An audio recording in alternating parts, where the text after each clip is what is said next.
If you liked this episode of the Hockey IQ podcast, please leave a like, a comment, and especially review our podcast. If you truly listened all the way to the end and you're listening to this right now, you enjoyed this episode. Please go and give it a 5-star review. That helps us out more than you know. Thank you so much and look forward to the next one.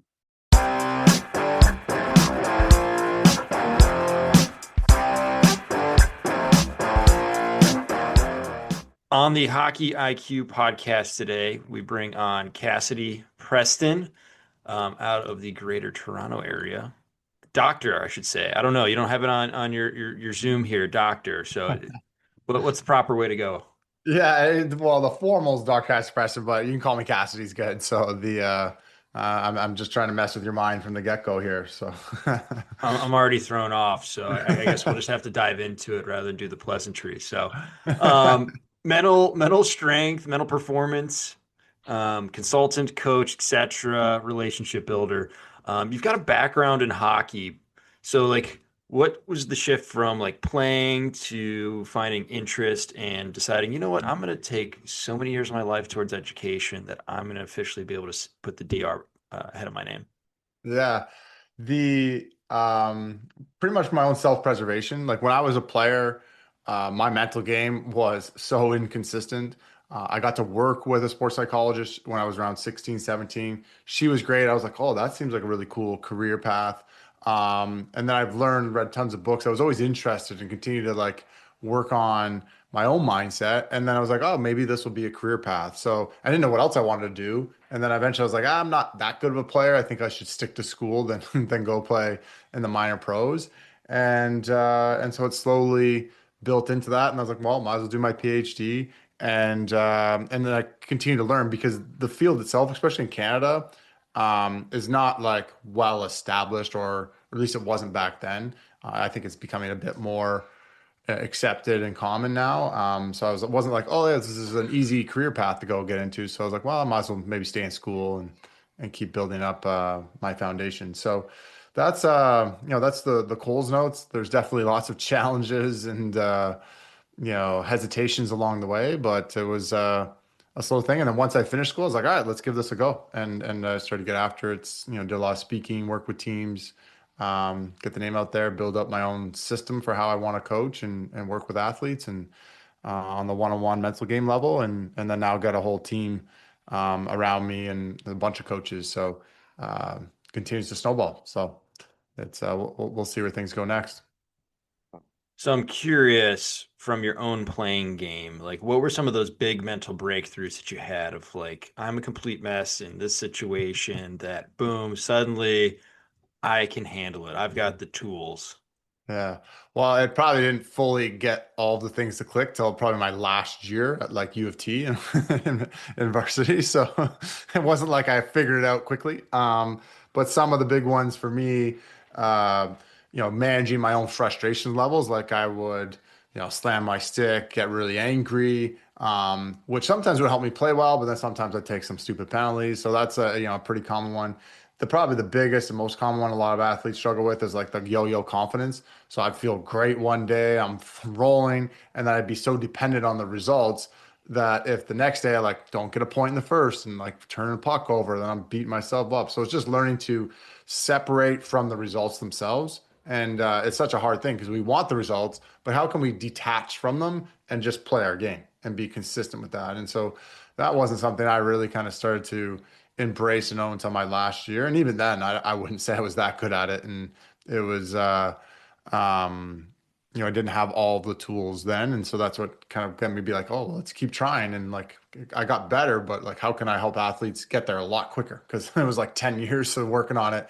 And I still was like, okay by the end of my career, but, from a mindset and consistency standpoint, but that's the 10 years is not a quick turnaround time. So, yeah. Some of us have to learn by experience and making the Yeah. mistake and being the cat that goes on the hot stove. Yeah. Oh, Yeah. exactly. So that was me. So, Yeah. So like let's start with the first one you pulled out there, which was around managing frustrations. Like, how did you go about it? Like, was there times like you had like a routine of sorts where you reset yourself? Are you somehow averting things as you're starting to boil? Because Yeah. Obviously, frustration often is just like being too hard on yourself. Like you want to hold yourself to a high standard, but also give yourself the grace. Yeah, 100%. So like self-compassion's, was a huge part of it, learning to like own your wins each day, learning to um accept your emotions versus like fight and resist them. Like that's a huge thing. And so the actual strategies, two good examples. One is like pre-acceptance. If you can pre-accept like, hey, the other team might come out and play dirty on me today, or the refs might not make, the greatest calls, or my teammates might not, do everything the way I want them today. If we pre-accept the range of results, then if the distractions or adversities come up, we'll more likely respond well. So it's like we plan to cope. The other thing is obviously in those moments being able to, breathe, which manages your arousal level. We have little things called like a reset routine where it's like, you take 10, 15 seconds for yourself, own, have that self-compassion, accept, breathe, get centered, and then like, all right, well, how do I want to move forward? So we've kind of processed the emotion and then, reset, get dialed back into like, hey, what do I control? How do I want to play? So those are kind of like some of the top ways of dealing with that. One of the funny ones I use a lot with players that like they're a top player and they're like, oh, why is the other team always like playing me so hard? I was like, well, you don't want the other team to play you so hard. Like, maybe don't be good. I was like, you go be the worst player team, they'll leave you alone. Like, I was like, so just like reframes, like, no, that's what you signed up for. Like the other team's not just going to be easy on you. It's like learning to bring it on, to embrace it. Those kind of mindset shifts go a long way with that coping planning and the pre-acceptance as well as then the like the reset routine during. I love that one. If you don't want to like have the other team focused on you, just be bad. Like Yeah. if you want to be Yeah. bad, that'll solve the issue. But Yeah. like if they're playing you hard, that's a compliment. If Yeah. they're trying to get under your skin, that's a compliment. Yeah. They clearly think that you're a decent hockey player at that point. So that's hilarious. Yeah. The other one you pulled out was the yo-yo confidence. Like you're up and you're down with your confidence.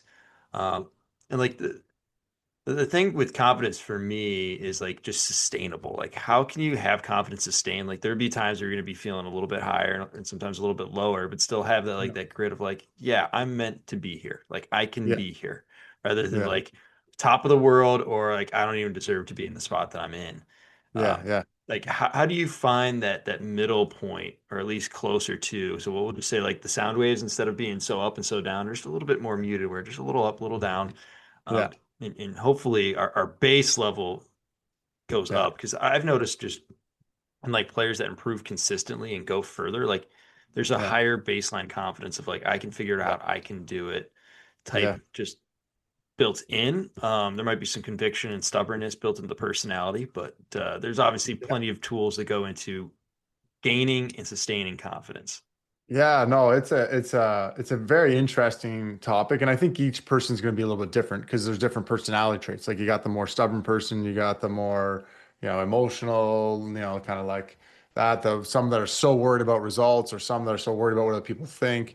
So knowing how to personalize it, for the individual, I think really matters. And a couple of the key elements there, that I'll frame is the internal versus external. So a lot of people are so dependent on the external things to give them confidence, which is a terrible definition. It's like, well, if I play well and I achieve results or people say nice things, then I feel good. And if I feel good and confident, then I'll go play. Well, like, that's like, well, that's great when things are going well, but then that's instantly just going to fall apart. So, that would be the main mistake versus the internal. It's like, no, I fuel my confidence by the work that I put in. And so you start to detach more from the results. It's not that the results don't matter, but it's like, hey, I'm not dependent on them to make me feel good about my capabilities and confidence. And so instead, it's like, well, the work I put in, the way I'm playing the game. Like I'll even use like a Ford example. It's like, hey, they go and attack off the rush. And even if it doesn't work, they can still feel positive about the way they played, right? Like it's like, hey, I was attacking. I call that like a confident mistake. Like that can still fuel the momentum and the confidence in themselves versus like when they start playing scared and turn it over, like that's gonna like, fuel it the other way. So it's the intent and the little actions, will build up and build that momentum. And so when you think of like internal momentum or your internal definition of confidence is like be a spark plug. It's like each shift is an opportunity to go and build more confidence in a way. And so, it's this ongoing process, and especially for a lot of athletes, it's getting away from the way they've been defining confidence because it's so skewed, it's so attached to that. So like there's actually a bit of a process of like unlearning that like, hey, I feel good about myself if I achieve results. Like that's like ingrained in so many players, especially the ones that are experiencing this yo-yo confidence. So we got to like unwrite that, debunk that, and really start to build in like, no, this is where what fuels my confidence. Have, the mental tools like the reset routine, have the pre-acceptance because that's going to help them detach, have the alter ego and dial into it. And that goes to your baseline comment. I have a blog we wrote recently. I called it like delusional confidence. As like to a degree, as an elite athlete, you got to be willing to be like considered delusional. Like let's just use McDavid as an example. If he goes a couple games and doesn't get points, well, the general illusion, the way people will be like, "Wow, that means he's not good." He's like, "What do you mean?" Like he's like he knows, like it's like I'm still great even if I don't like. And so to some degree, some people might think that's delusional. They're so certain in their capabilities despite the results, right? I use this with like a basketball player. We called it like the threes over twos mindset. And it was it's like I'm willing to take an open um I'll take the three over an open layup. He's like I'm so convinced with my capabilities that I'll have a threes over two mindset, and people might think I'm delusional for doing so. But like I don't care what they think. And so it's just embracing that like I'm okay to consider myself to be delusional and how certain I am. Now, obviously like you can't believe and think you're McDavid if you don't have his capabilities. So like that's two, it's like then we talk about that baseline, like his baseline is probably high because he's very capable. And that makes sense. And it should be high. And the wave then should stay there. But it's embracing that because sometimes our society is so about like humbleness and don't be arrogant and that, which is great when you're away from the rink. That makes sense. Like, so one of the issues we'll see, some pro athletes is they don't know how to turn it off. They have this like delusional, very confident arrogance. And then can they be a good teammate in the locker room, be healthy relationships away from the rink? Will often burn a lot of bridges around them because they just don't know how to turn that off. So anyways, those are a few of the concepts that, we touch on, and I'm sure we can dive into more, but those are be some of the top ways of looking at it. Well, way to break that down. That was awesome. Um, we could dive into that for much longer. Yeah, yeah, yeah. And I'd love to, but like Yeah. I think it's that confidence before performance. Yeah. It is really key. From a coaching perspective, my I'm chuckling slightly inside because there's certain players that are like, I can do it, coach. Let me show you. And they want you to like believe in them before they've Yeah. even like shown you a hint of that they can actually do it. Like maybe show some of this confidence and ability to do it in practice, Yeah. Yeah. Yeah. not just like, coach, put me in, I can handle it. Like we need some sort, like if you're trying to get confidence from other people, like obviously there's the internal confidence, but also the external confidence where you're trying to put belief from others into you that you can handle more, you can do whatever it is. Because you want to have that, to your point, like very strong confidence, but also have the ability to adapt. And to your point, like being able to put the ego aside while still being confident to figure things out. Like just go down any NHL roster, on, especially on their third line. Like Yeah. those guys ripped up whatever youth they were Oh, yeah. in. And, Yeah. and now they're not performing and scoring four Yeah. points in a Yeah. weekend Yeah. on the Yeah. regular. So like how have they either one redefined themselves Yeah. or two sustain confidence to be multimillionaires Yeah. many times over, Yeah. uh, even though they're not, the everyone wants to be the McDavid, everyone wants to be the Crosby, the Yeah. Gretzky, etc. But Yeah. there's realities to all of this. Yeah. No, 100%. I like that, like the confidence before performance, conundrum in a way, which is then like you got athletes like, oh, I want my coach to trust me, but you got to like earn that trust. Does that make sense? And that doesn't mean you have to go, do something on the power play in game because you haven't had the opportunity, but you could do it by like, it's the little actions. And so even for yourself, it's like the little actions, like, am I playing with attack mode and confidence and swagger with the puck and patience and poise in practice situations, in 5-on-5? like that's how you'll earn confidence with yourself, or let alone earn trust with the coach. And so, um, and you bring up a big point, and I think I dropped it a little bit earlier, like the alter ego strategy, which my mentor Todd Herman wrote the book on. That's like the Black Mamba as an alter ego, and he helped Kobe create the Black Mamba.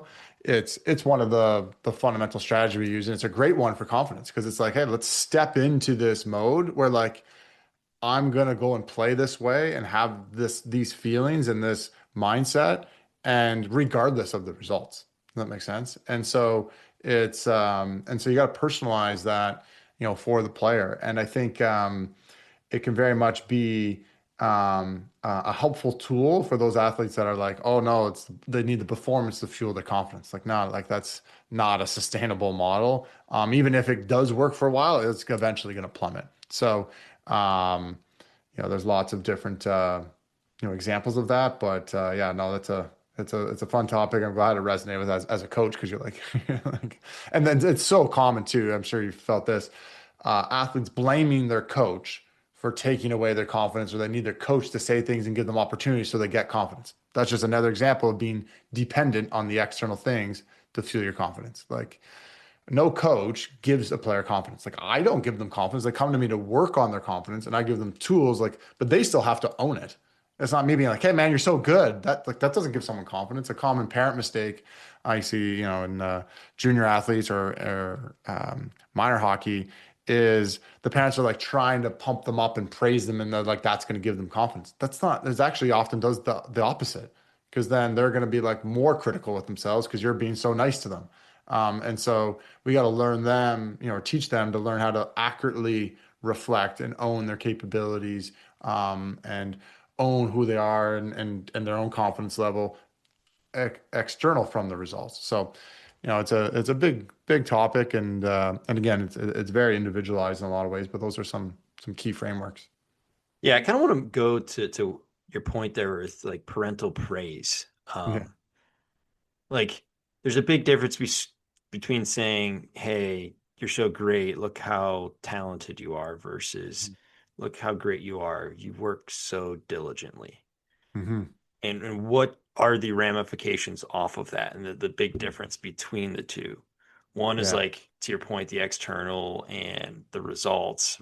The other one is to the process. And like, what are we feeding into the minds? Like, is it more around the process? You're gonna be loved no matter what. But Yeah. I really love when you do, work hard. Yeah. You are a great teammate. Those types of things.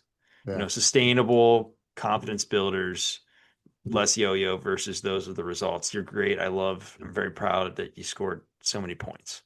Yeah. Or I'm proud of you because you drove the net as F2. Like that was your role. Like you weren't getting the puck here, most likely, but Yeah. hey, you did something to be a good teammate, and it's a good process that is going to lead results, and you understand your role. Um, Yeah. and just that ability to kind of bloom where planted. Like I don't know when my dad said that, but it's been in my head probably since 5 years old. Like blooming where Yeah. planted. Like no one's ever gotten Yeah. to say like the next rung in your corporate ladder based on sucking at your current job, but having aspirations for the next one. Like you got to be good where you're at, Yeah. Yeah. and understanding it's that dependability, reliability, the work that you put in, and praise that kind of stuff rather than just Yeah. the results. To your Yeah. point, I think that's huge. And just being able to handle praise. Like I feel Yeah. like some people suck at taking a compliment, and maybe you can Yeah. speak to that, but it Yeah. drives me wild. I do it all the time, so it drives me Yeah. wild about myself. Sounds good. And I would, yeah, a lot of that's like the growth mindset, Carol Dweck literature, which is so important. Like, hey, what do we value as parents, as coaches, and then obviously as, the kid or the individual, which is the result, and like I'm good because of the result, or like, hey, like I'm a hard worker, and it's the hard work leads to the results. Like they embrace, and they're, it's the growth focused, mentality.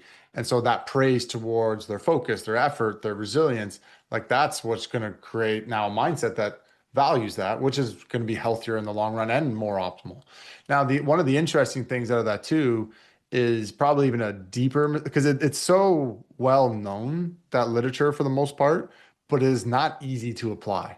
And one of the trickiest things I find with like parents with youth, even coaches with youth, is the over. dependence on like, hey, let me tell you what I think. Because it's like, hey, let me tell you, like, hey, I really liked how hard you worked and how focused you were. And that, like, yeah, that led to the results. But like that's what I'm most proud of or, happy with and love the most about your game today. Like it doesn't even matter what you think as the parent. It matters first and foremost what the athlete thinks. What did you like about today? Did you like your effort? Like, getting them to learn to self-reflect and own. Now, when it's an 8-year-old versus a 15-year-old, that is a different conversation in the depth. But even then, like learning them to find their own voice and to self-reflect and accurately self-reflect is such an interesting part of human development, let alone athletic development. And uh and so when you think about like the growth mindset, it's like, hey, you're trying to say these things to them, but what they're saying to themselves matters the most. And them being able to verbalize that, work with that, then use you, they can then use you as the parent or the coach, etc., as the sounding board. It's like, tell me what you think. What did you like about your game? What would talk about your process? Did you like that? What mattered most to you today? So, and then you can guide and influence and then share your feedback along the way too. So, and I like the balloon where you're planted. That's a good one. So I wrote that down. Yeah, yeah, just stealing it from Oh the big man. man Jesus. Like he's got a few good quotes in there. Yeah, yeah. Um, yeah, I love that. Like basically find yourself, if you're a parent or a coach, more of like the sounding board. You're Hmm. helping them drive those internal thoughts. I've got Yeah, one thing that I love that I created. It's the self-defeating behaviors workbook. yeah, Like, yeah, what are some of the self-defeating behaviors? Like yeah, sometimes just avoiding those yeah, are it's the old mindset of like, how can we not lose before we start to win? And yeah, like how like most people understand and know the big things. Let's illuminate, shed light, talk about those things, whereas the self-defeating behaviors before we go into how to win. Like what are the maybe some tools, all of that. The, yeah, the the big thing that I really want to pull out of this little piece here is just like accurate self-reflection. Like I do exit interviews with my team, and yeah, every time when I look at the kids who have had the greatest growth or are on the trajectory for leadership yeah, are the ones that have the most accurate self-assessment. yeah, They understand themselves. That like I tuned my assistant coaches into it this year. I'm like, all right, just pay attention and rank the kids that are most accurate in their self-assessment the first time we just ask the open-ended question. yeah, And yeah, of course, the two kids were like, well, one, it's the captain, two, yeah, it's a future captain. Like they were yeah, just on a whole nother level. And then, you yeah, had the next tier and so on. But that accurate self-assessment without being like hypercritical, yeah, that is a landmine that you can run into with this. Is like it's so accurate that yeah, you're feeling less about yourself rather than like yeah, accurate and working from there. Um, yeah. Curious what you've seen because you've worked with many athletes over Oh. your years. Yeah, and that's where like, a big part of my job or when I work with somebody is to help them develop that accurate self-reflection and be able to do so without it being overly critical. And I was like, sometimes I was like, I would rather, because some of the parents I've chatted with, over the years at times, it's like, hey, I would rather your kid be slightly too like nice to themselves than more skewed the other way and slightly too negative. Now, you're always going to have that, like we can't remove it from humans, this self-critical, it's a self-preservation tool being too hard on ourselves, right? However, can we surround that and build some systems and frameworks to accurately self-reflect and just the awareness? Like a lot of times they haven't been asked the questions. They don't get to sit with their own thoughts and feelings and work through them. And be like, yeah, what do I think about what's going well? So like again, that's such a valuable tool that and again, there's a maturity to it. I don't expect a 9-year-old to have the same level of depth as a 17-year-old, but sometimes I've seen, 10-year-olds like back in the day when I had younger athletes, they got better reflections than 15-year-olds. So there's a couple factors at play there, but moral of the story being like it's a skill to be worked on, right? Within life, let alone within sport, let alone within raising a child or an athlete. So um, and yeah, so yeah, no, I it's and that's why one of the things just to like go back to your point of like, well, we want accurate self-reflection, but we don't want to be too critical. Well, that's why like one of the key easiest things anyone can do is build in routines and habits around owning their wins, writing down, tracking, talking about, well, what went well? Like not just from a result standpoint, although you can do that, but definitely from a process, from an effort standpoint. And what did I do well today? Like I do that. Like even if I go a week without writing down all the little things that I did or wins and don't track and reinforce them, at the end of the week, I'm like, I don't know what I've done. Like I like what's going on. Like I'll feel like shit. Like because I'm just always wanting to, do something more or learn and be better. And my mind will naturally go that way. So I need to constantly give it a system to like, make sure you like celebrate your wins, look, focus on the growth that's being done or the benefits and the effort that's put in, like the wins. So if I don't own them, like I'll go down. So it's I think it's now everyone's a little bit different, so they don't have to have the same system as everyone else. But if you feel like you have it negatively skewed, like that's an easy little routine and practice that I'm not going to say balances the mind, but I think puts it in primes it for a more thriving, healthy, accurate self-reflection, which is going to then, like you said, fuel that person's on a way steeper growth projection, right? So, um, Yeah, that mental piece is so critical yeah, to how they grow in yeah, many other areas, especially like physically. Like yeah, I always laugh, like I've got the Hockey IQ newsletter and podcast. Obviously, I'm biased, but I'm like, what percentage of X, Y, and Z is mental? yeah, And yeah, everyone does the old adage, like 90%. Okay, yeah, well, how much do you put your time towards mental? yeah, And they're like maybe 10%. I'm yeah, like, okay, yeah, so you've got it flipped. yeah, yeah, So like maybe we should work on your yeah, reads, your mental strength, yeah, becoming a better learner.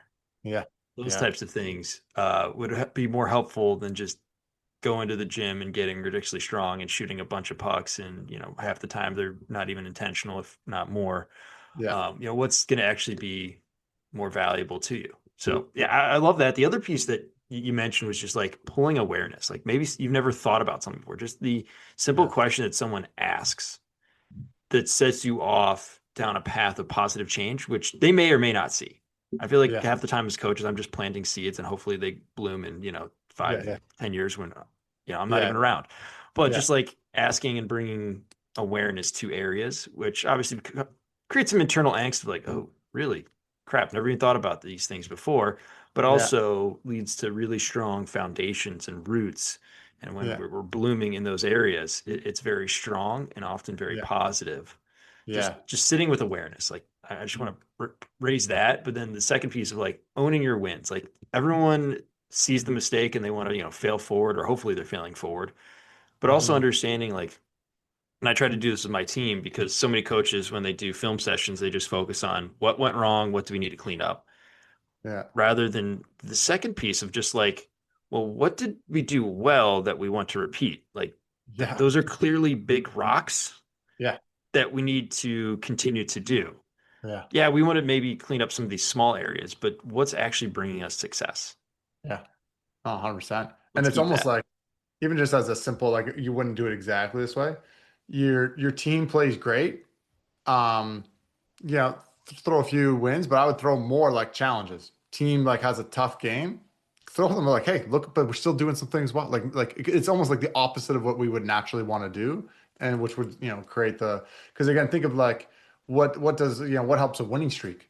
Stay process focused, keep getting better. Yet sometimes when we win, we're like, oh, this is so great. We're like, we take our foot off the gas. Like I talk a lot about a healthy relationship with results, right? As a common thing. And I use it like, think of your neighbor, like you want a healthy relationship with your neighbor. Well, if you come home and the neighbor's dog shits on your lawn, are you gonna freak out and spiral? Or it's like, hey, no, calm, pick it up, do that, get back to like maybe go communicate well. You're responsible for your relationship with the neighbor. You can't control them fully, you can influence them. And vice versa. You come home and they mowed your lawn for you and like did a bunch of, you're like, oh, this is amazing. Do you go feed up and get complacent and stop putting in the work?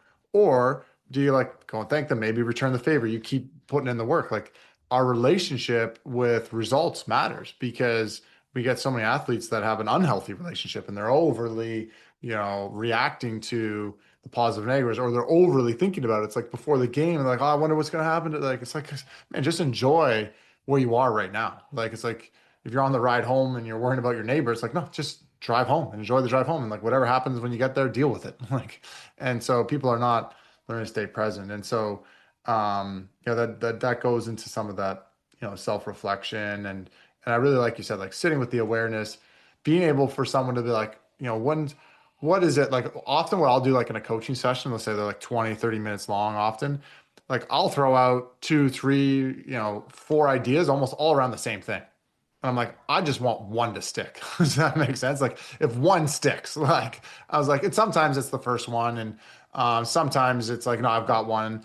And sometimes I'll even like sometimes I'm like self-deprecating. I'm like, oh, I throw an idea like, oh, that did not come out the way I wanted. And I was like, that one's not going to stick. And even sometimes like the shitty idea kind of sticks, right? Like it's like someone's like, no, actually, I get what you're saying, and like that resonates for me. And I think it's being able to call people out in a respectful way where they're not uh defensive. Like that's such an important skill. You think of like, coaching, parenting, trying to get people to have that awareness. Cause it's like, hey, like, oh, I thought you weren't playing tough enough, as an example. But if they're coming in like, it's like, hey, I got some, negative like, what's the relationship like? How do you say that to them? Are they going to be receptive to it? And so, it's those things matter. And I think also then it's like, oh, like it's also like, hey, like I could clearly see here's what you did and here's what you could do, and be able to show them that gap and believe in that gap, and then they're like, oh, you know what, I like that can be those light bulb moments for people. So no, I like the way you brought those up. I love the one where you're like, don't worry about it twice. And you don't have to worry about it. Just like deal with it as it comes. Like Yeah, there's exactly. Yeah. plenty of people that worry about it twice. It's Oh like, yeah. well, the first worry was one, a waste of Yeah. energy mentally and Yeah. physically. Yeah. Two, 99% of the time, it never materializes. So just Yeah. when it comes, deal with it. The Yeah. second thing I was thinking of was you were talking about just like the awareness and like becoming, better learners. The book, The Inner Game of Tennis, it's my absolute favorite. It's the one Oh I yeah. reference the most on the Yeah. podcast and elsewhere. Of Yeah. like sometimes you just got to let things happen. Yeah. Hakuna Matata sometimes. Hmm. Not really giving a care, but like just have sit in the awareness, have some external focus, but internal drivers, like super powerful. And then I love the thing that there's a big difference when you're speaking to someone between what feels good to you and what's actually helpful to them. Yeah. Yeah. And to your point of like, you need to do like basically the opposite of what you're probably originally thinking. Like your team's Mhm. playing terribly, Yeah. coming in and challenging them and screaming at them is probably not the answer. Like they know they're stinking. They're not playing well. Like Yeah. it's Yeah. super obvious. So like, what can Yeah. we do? So we probably need to support our players at those Yeah. challenging moments Yeah. where they're Yeah. struggling. Like, how do you best do that? And then to your point of like, when things are going well, we want to continue and reinforce those things, but also, complacency is a very easy thing to fall into. Add those extra challenges and keep the engine running and focused on why are we having success, and two, what's going to continue to bring success in the future. Because there's always the cat and mouse game. Like you play a team three different times, like you Mhm. Yeah. can't be doing the same thing. Like they're gonna adjust, and you're gonna have to adjust. Like you always have to stay a little bit ahead. So Yeah. challenge when things are going well, Yeah. and then support when things are not as well. Like when do you need to sit with Yeah. them versus Yeah. let them off to their own devices. That thing as well. Yeah. Um, yeah, I love that. We're running out of time, but we've had so much fun. I think I Yeah. do need to keep some stuff, but if you got something that you need to add here before we move on, please do. Yeah, I got one last one for sure that goes into like I love the Let It Happen, the Timothy Galloway like inner game of tennis stuff is fantastic. So one of the things that we do a lot of is acceptance commitment, right? So it's like accept is a way to like own, detach, let go. So then you can commit and just be in the process, right? And then it's like, well, knowing why you're doing all that, like that's a constant thing we're talking about. So really, and it ties into this let happen. Another way to look at acceptance commitment is let go and let it happen. And so I use this analogy to, if we want to be free flowing, trusting, adaptable, present in the game, well, a way to get there is to let go. And so I use this analogy from Phil Stutz, which is a tool. It's an imagery. It's a feeling that we want to create. And so you think of like phase one is to set your intention. You prepare. You're getting to the top of the mountain, and then the goal is to jump off the mountain, skydive, cliff dive, and land in the area you want. That's the end of the game. You won the game, you played well, or you might end up over here where you lost, didn't play well, and there's a whole range of results. And so it's kind of scary at the top of the mountain sometimes. You're like, well, I really want to be over here. So you want to control the results throughout the game. So a lot of athletes don't let go. They hold on and force themselves to try and play, which doesn't work. And so step one is to prepare. And then before we get into phase two, which is where you're skydiving, you have to let go. And so there's this imagery of like, I'm holding on. I want to be over there. I don't want to be over there. I'm on this thing. It's kind of scary, but I'll be okay no matter what. And if I just want to go and play in free fall, I'm going to let go. And you can imagine yourself falling off the cliff, and it's kind of scary, but it's freeing. And you're like, I'm okay no matter what. And now what? Now we're in phase two. All right, let's just let it happen. You can't force yourself to end up over there. There's wind, there's other factors. And so we try to influence it. And so we talk a lot about for athletes to influence versus try to control. It's like, oh, focus on what you can control for sure is a good narrative. For some athletes, it's like, okay, well, I got to control what I can control. And it's just like, and that's why when we use like acceptance commitment, or just other words for let go and let it happen, is it's like, well, I need to accept it. I need to commit. And then they're just forcing and trying to control everything. And it's like, no, no, let's go with let go and now let it happen and influence.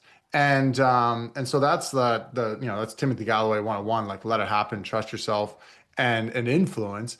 And so, but there's a feeling around it. And then now the third phase, which is important, which is we've been talking a lot about, is then once you land, wherever you end up, well, now you can reflect.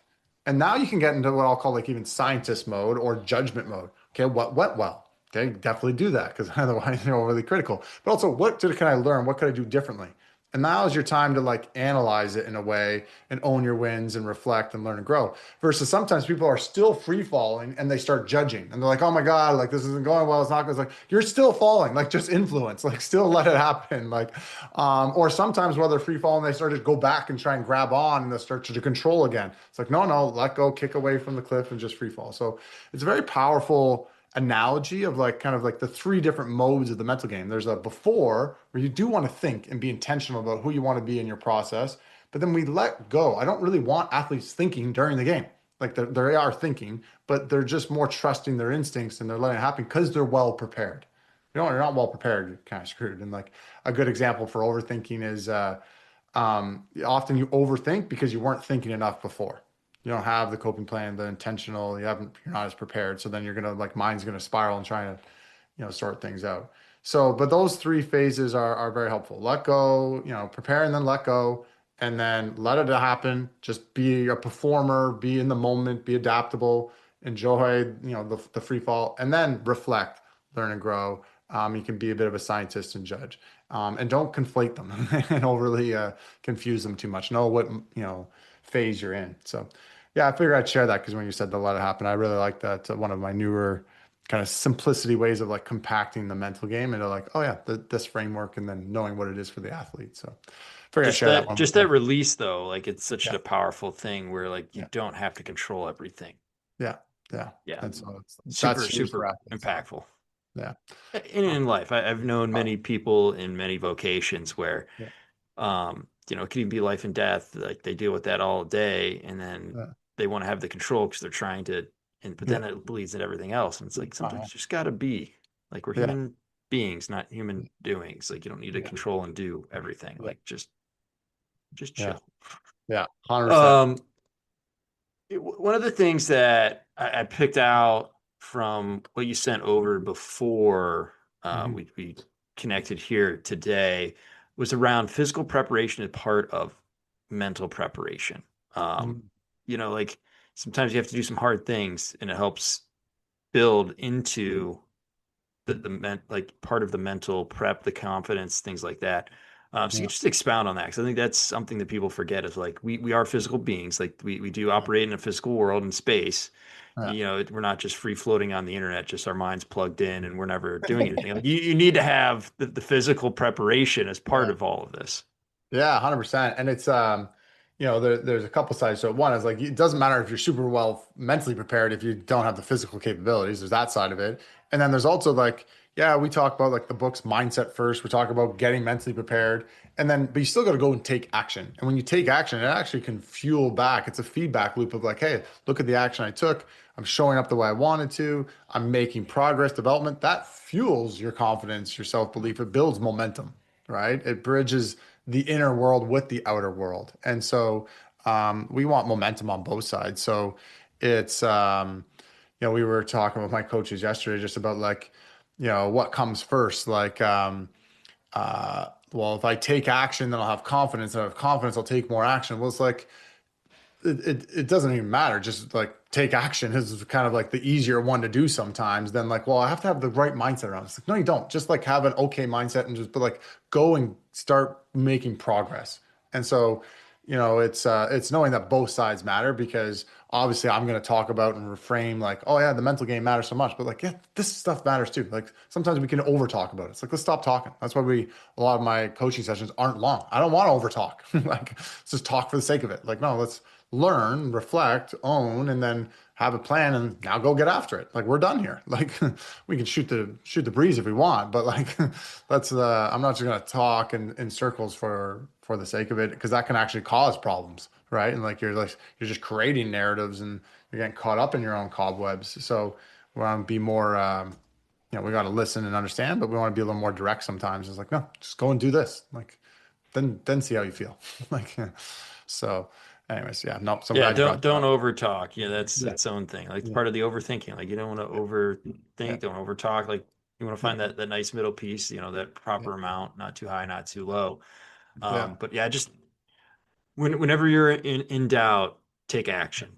yeah. The only thing that I would suggest not doing that, because it's what I actually do for a 9 to 5, Yeah. is do too many moves in your portfolio. Yeah. Simple is better. It has been Right. proven many times over that are we trying too hard when we're talking about investing?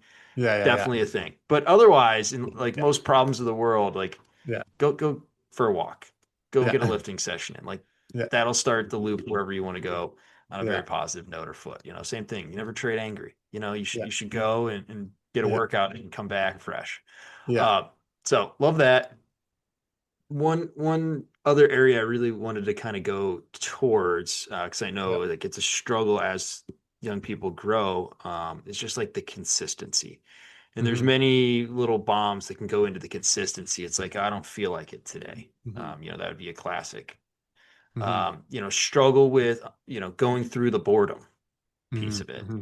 Yeah. Accepting that not everything's going to be amazing all the time. Like everyone wants to have fun and, Hmm. like this eternal high or whatever. Yeah, That's yeah, not how life works, obviously. So, like, yeah. how do we get players, how do we get people to become more consistent? How do we get ourselves to become more consistent? How do you manage yourself to get that level of consistency that you want to have and need to have? Again, that reliability, that dependability that eventually comes into this. Yeah, I'd say big things that we haven't overly touched on. One would be having a clear definition of success or a clear definition of your process. Like one of the cliches in hockey is like, well, go play your game. Go focus on your process. Well, what is your game? Because like most athletes actually can't define it. Like, who do you want to be out there? Well, I don't know. Like, if you don't know, how are you going to consistently do it? So on one side, we call that like we use a personal scorecard, which then they can reflect on that.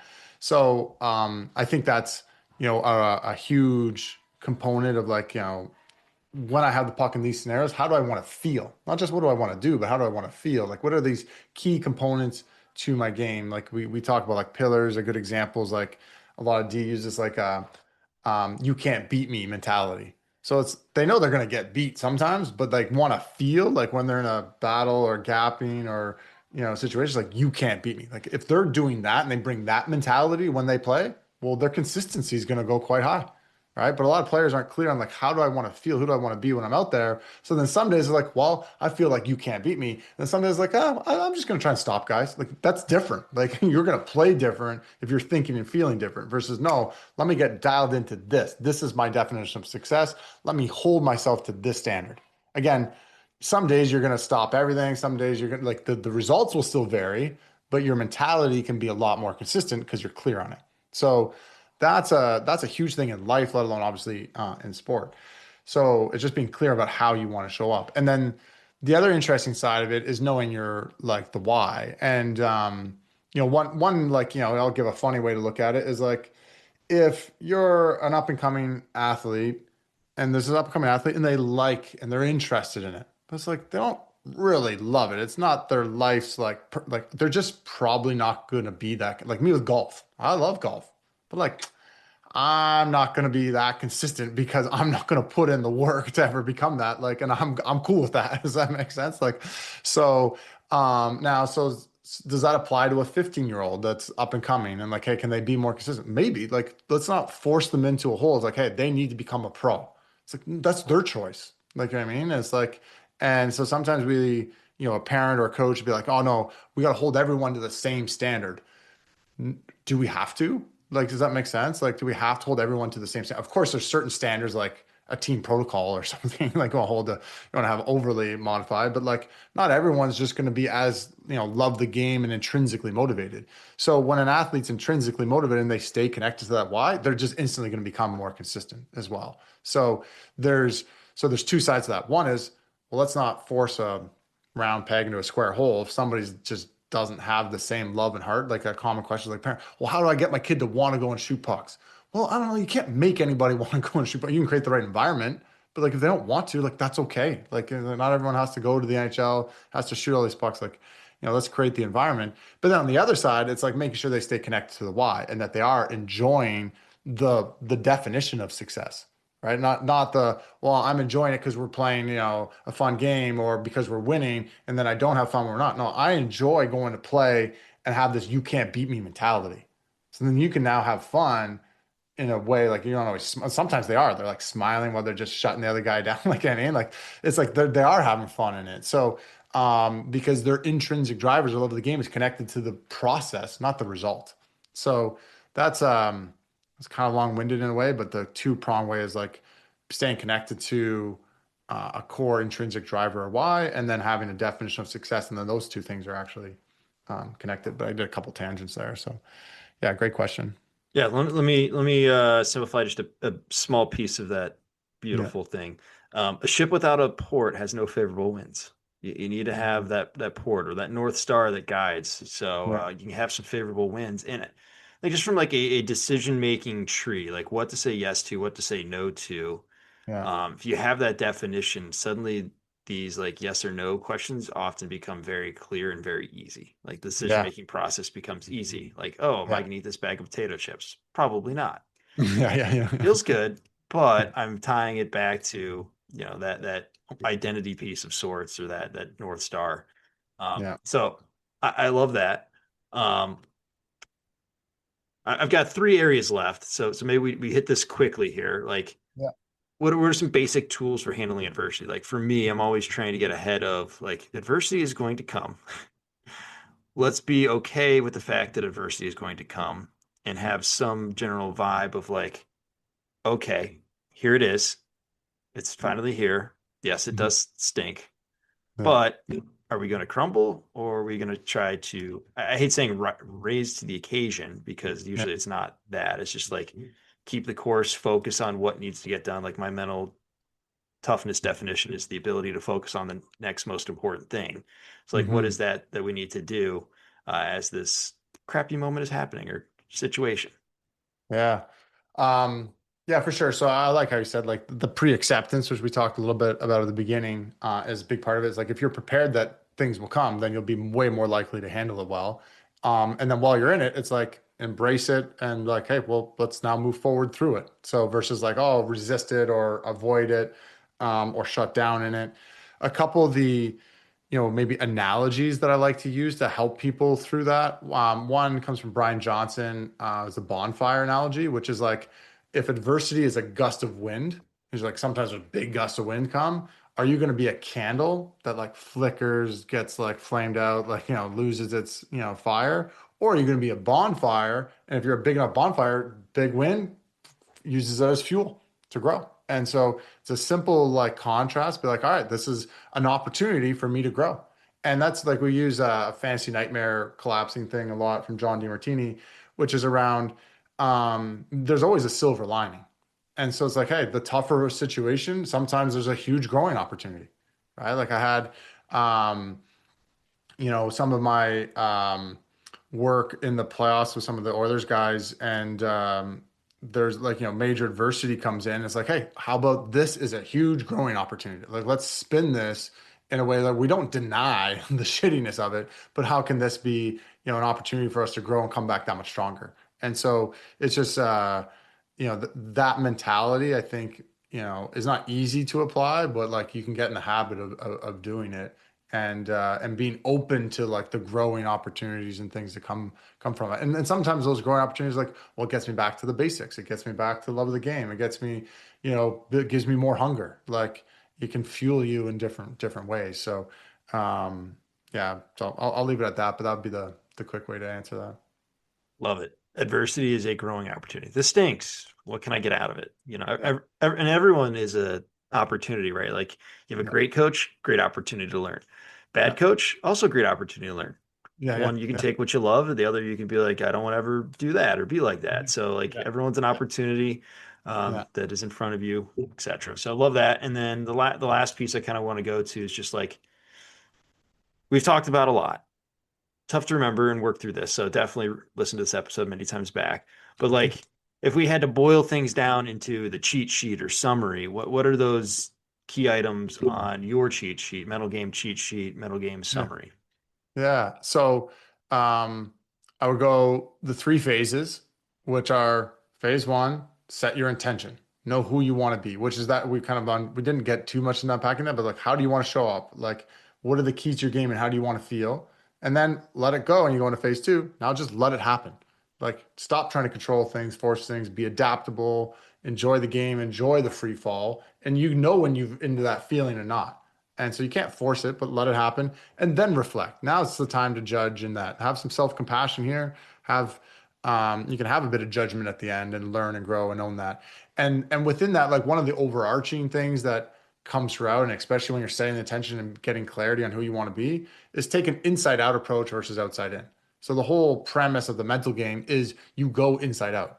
If you're living outside in, which we call results first, is well, what's the external world? What's the context, the game? What do people think? What are my results? And how does that make me feel? You're screwed. Like that's the opposite of phase one of setting the intention. Like intention is intent. Like go inside, mindset first. Who do I want to be and how do I want to show up? Now go and tackle the outer world. Then just go let it happen. So, but one of that transition piece of letting go of the control is often so key for athletes because they're like, yeah, no, I'm going to jump off, but they're still holding on. So they're like, it just doesn't work. So that's, I don't know if I made that simple, but those would be kind of like the two. There's this inside out, outside in overall mentality. And then if you can understand those three phases, I think it's, you're off to a head start. Love that internal scorecard. You should be starting internal and going out rather than out coming in. Yeah. And how do maybe we as adults help our young people through that? Um, yeah, there's lots of beautiful rabbit holes. But Yeah.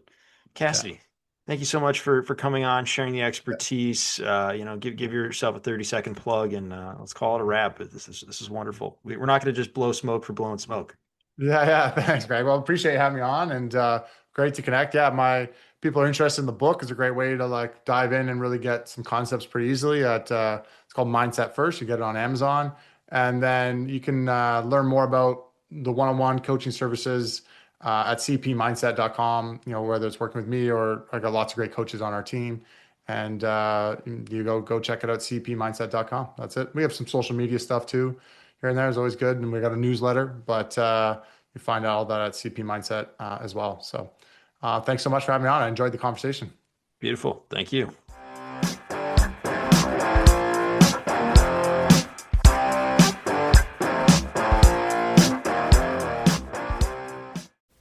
That concludes this week's episode. Thanks for joining us here at Hockey IQ. If you haven't already, take a quick moment to hit that subscribe button, give us a thumbs up, and drop a review.